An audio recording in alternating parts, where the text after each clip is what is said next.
Honorable Isra Siri, truly a pleasure to have you here today. And thank you for making the time. I know it's a long trek. So before we talk about the industry and the trends, would love to have the audience hear a little bit more about your background. And you're literally one of the pioneers in the sector. I've had the pleasure of knowing you for almost a decade. Please tell us more about your background and how did you end up in this outstanding role? Thank you so much. Yeah. Thank you so much, Shahid. Thank you so much, Broadcast Pro, and everyone in the room. Thank you for joining us this morning. I had the pleasure to be serving at this capacity at this time and age, but I'll give you a little bit of a background. I started as a software engineer, by the way. Wow, you're techie. I'm a techie, yeah. I started as a software engineer decades ago in banking. And then from there, I turned entrepreneur, where I started the media tech company and then also another tech company and a women empowerment foundation in 2013. Wow. From there was another spin-off in my life where I moved to DC and I worked in policy in a think tank. And with the vision and all the changes, when I came back to Saudi, assuming that I'll continue entrepreneurial journey with 3 businesses that I exited before the age of 30, the vision started and I felt like, no, this is the time to move from private sector entrepreneurial to serve the country with my experience and in this capacity. So I started working with SBA, who are endorsing this event, and then from SBA to the Ministry of Media. And I also had the honor to serve as an acting CEO of GCAM. At the time, it was the General Commission for Audiovisual Media. And it's the regulator, the media regulator. I'm sure everyone here in the room knows it.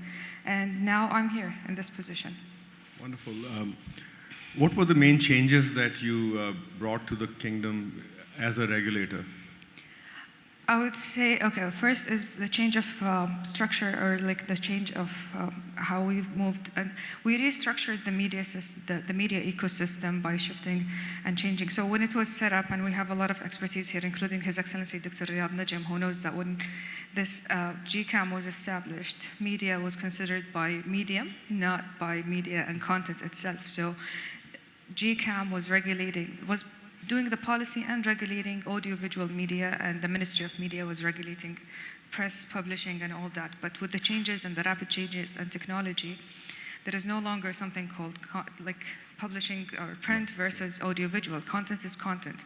So this required a change in legislation, a change in structure, and what we worked on is restructuring the whole ecosystem of media and having the ministry as the policy setter and G Media, what used to be GCAM, as the regulator of all kinds and types of media and content. So this was one of the main activities that I'm proud to be part of the team who worked on it.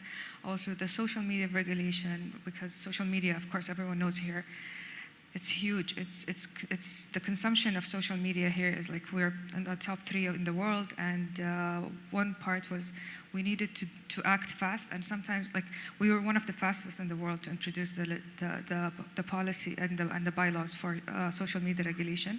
Another key milestone that we launched was the age classification and age rating classification. The age rating actually helped, and I know that we're going to be talking economy, but I don't want to like jump into details, but the age rating for content, which is what's movies and gaming, helped shift drastically content from the gray industry to the white market. So it was not black market, it was just gray market. It was content that is being consumed in Saudi, but revenues were not retained in Saudi, just due to a very simple, I don't call it simple, but it's just introducing bylaws that require like age rating. And then luckily, the team afterwards, my successor in G Media, continued the work, and now we are certified as IARC, International Age Rating Coalition. So now Saudi age rating is considered a global recognized age rating as well. That's outstanding, and as you said that it's one of the youngest populations, one of the highest per capita consumption of social media in the world.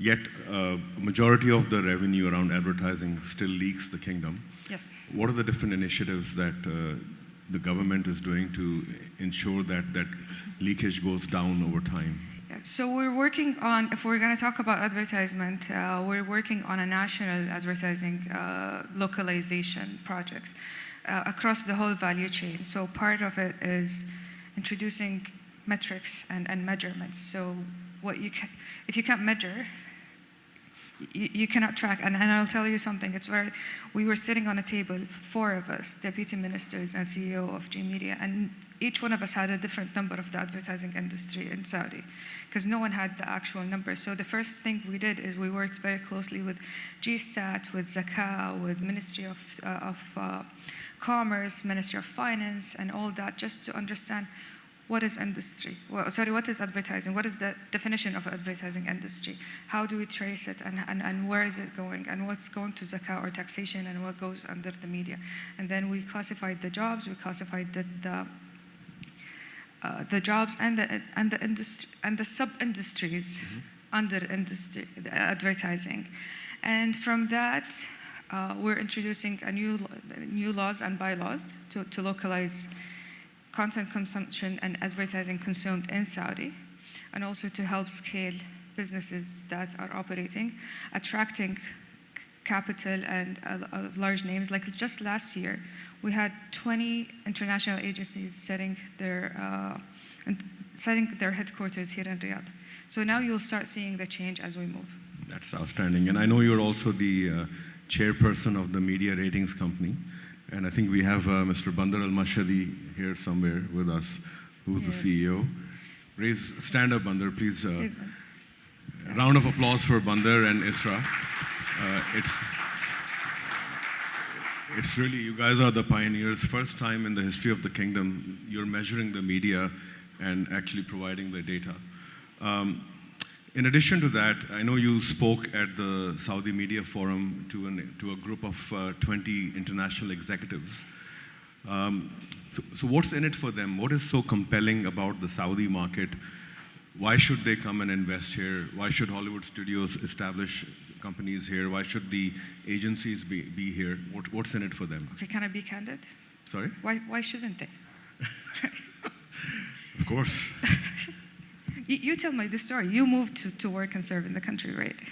I think, look, it's you who's being interviewed, not me. So I'm just asking the questions.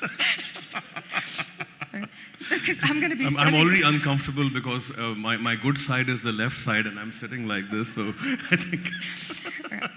No, but I mean, with Vision 2030, media is being put in as an economic driver. It's no longer a one-way communication or that. It's a crucial part of the economic diversification under Vision 2030, with the whole legal reforms that we have, all the incentives that we're having.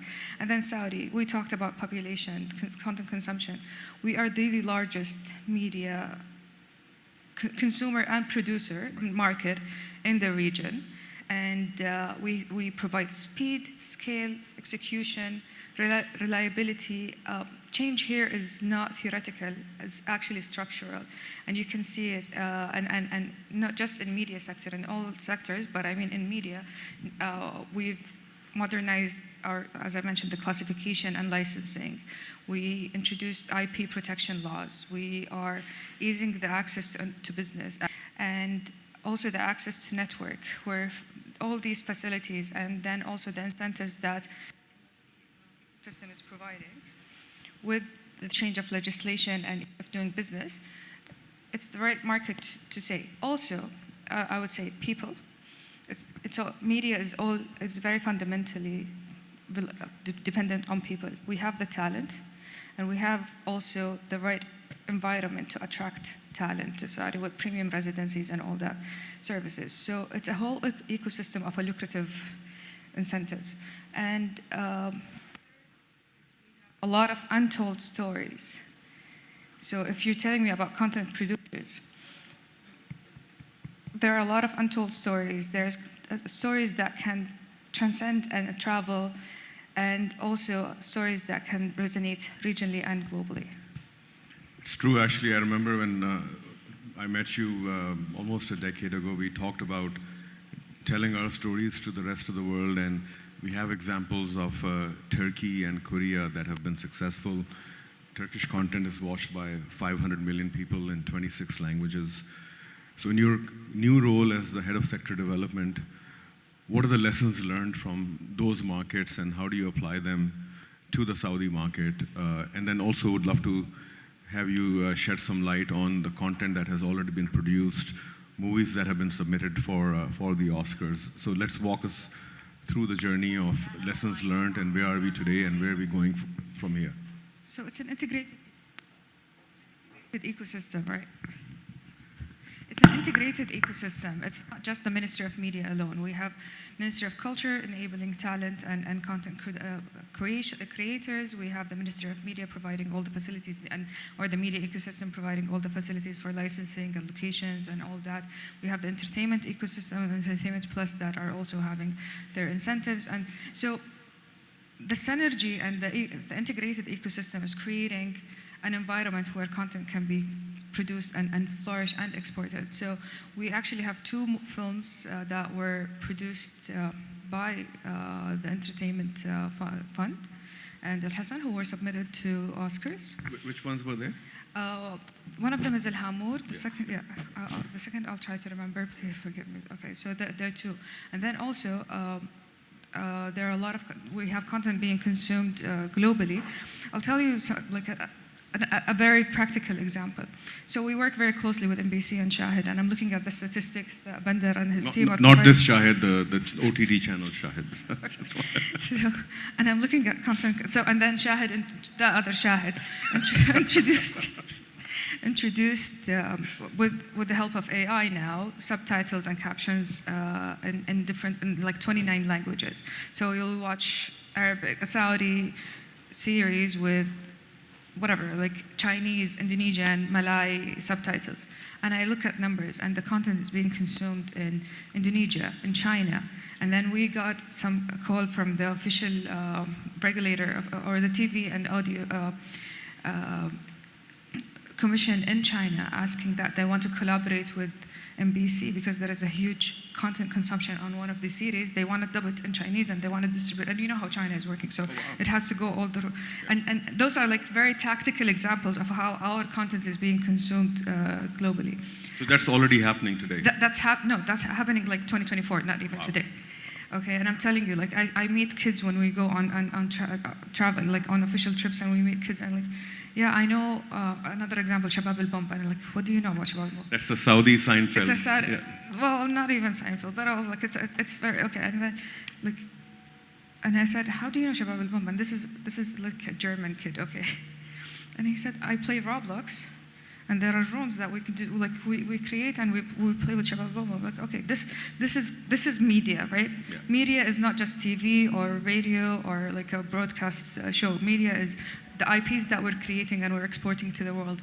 We are co-producing games now in esports. We are partnering with the largest studios in the world, and we are like EA and all that. And so, and then localizing these games and introducing the Saudi culture within. It's all that, and it's happening actually. So I'm not saying that, okay, we're ambitious, we have plans. Maybe 10 years ago I would say that, but now today it's happening. We still have a very long way to go, but you can see some fruits are being ripe. That's wonderful. And speaking of streaming, I met somebody from NBC, and I told them that they owe me money because they've been using my name. And the response I got was that if you change your last name to Plus, we'll give you money. Well, you haven't registered your IP, I'm sorry. So I've been living here for almost 7 years now, and I saw the investments.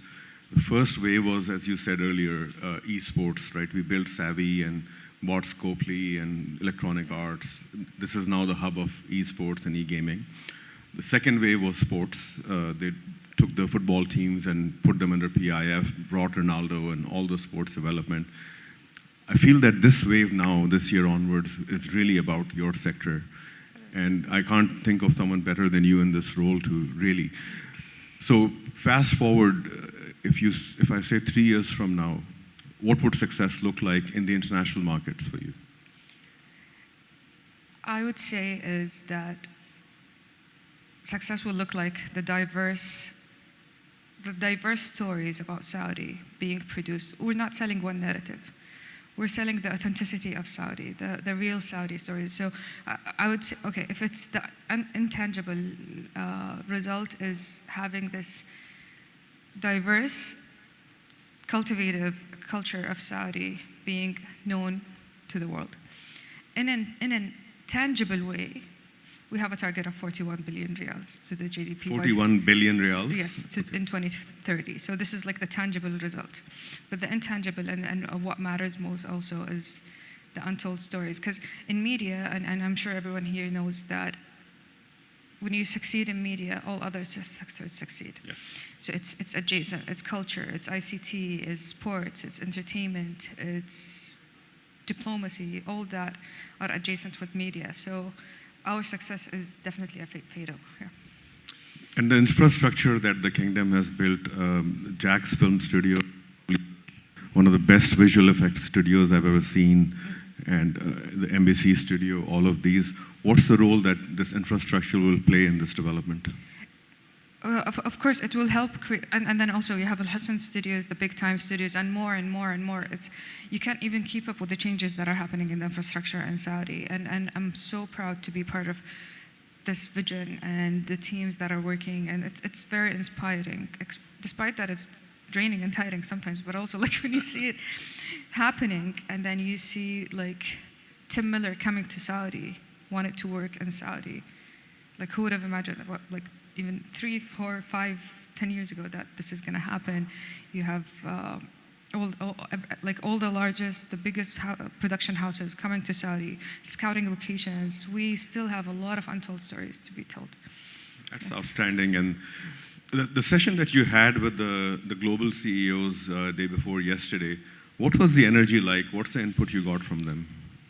It was actually, it was organized by SBA, very similar to the Broadcast Pro here. It's part of our role as an ecosystem is to show the world what we can offer as a whole entities.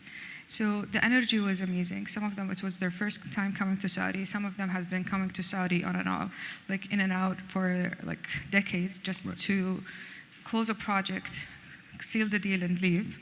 And what we want is not this one-off project. We want actual commitment because, and we saw this positive change. We saw and it's not just because of the Ministry of Media. It's a whole ecosystem, as I mentioned. It's driven by the vision and leadership that are empowering and enabling us to do that.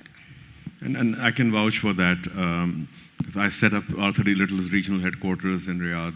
We have a team of outstanding Saudis who are working with us. Makes a huge difference if you build the base here as opposed to having a transactional relationship.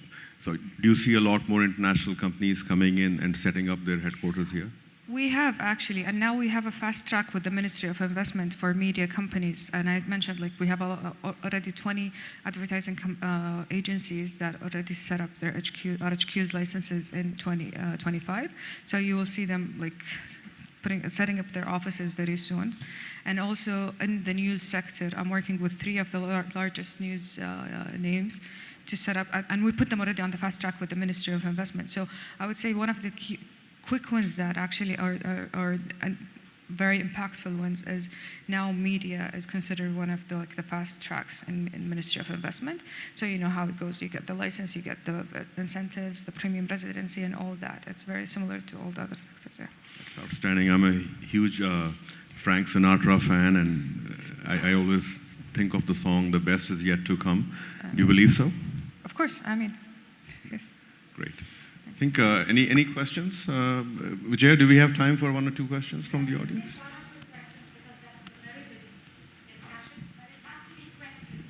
Hello.